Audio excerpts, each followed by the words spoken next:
بسم اللہ الرحمن الرحیم۔ آج کا یہ بہت ہی اہم سوال کہ اللہ عز و جل کو اوپر والا کہنے کا حکم کیا ہے۔ دیکھیے اس کا جواب شرح عقائد البحر الرائق اور فتاوی فیض رسول کے اندر یہ موجود ہے حوالے کے ساتھ کہ اللہ رب العزت کو اوپر والا کہنا یہ کلمہ کفر ہے،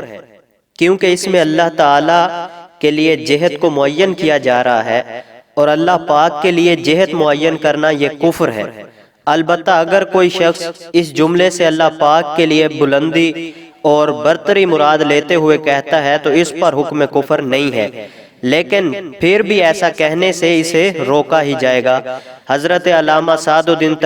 تفتزانی علیہ الرحمہ فرماتے ہیں کہ اللہ تبارک و تعالی مکان میں ہونے سے پاک ہے، اور جب وہ مکان میں ہونے سے پاک ہے تو جہت یعنی سمت سے بھی پاک ہے، اسی طرح اوپر اور نیچے ہونے سے بھی پاک ہے، اور یہ شرح عقائد صفحہ نمبر 60 کے اندر یہ حوالہ موجود ہے۔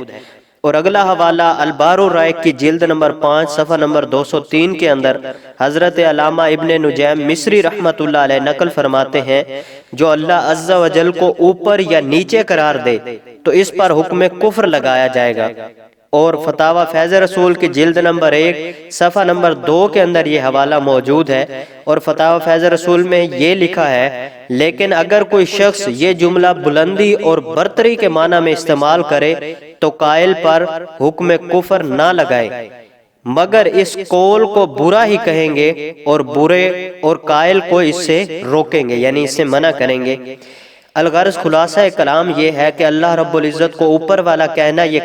کلمہ کفر ہے، اور اگر کسی شخص کو یہ معلوم نہیں ہے تو اسے یہ بتایا جائے گا، اسے منع کیا جائے گا، روکا جائے گا کہ اس طرح کے الفاظ کہنا یہ کلمہ کفر ہے۔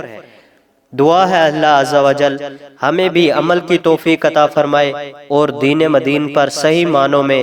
عمل کرنے اور حضور اکرم صلی اللہ علیہ وسلم کے فرمان کے مطابق حدیث مبارکہ اور صحابہ اکرام علیہم الرضوان کے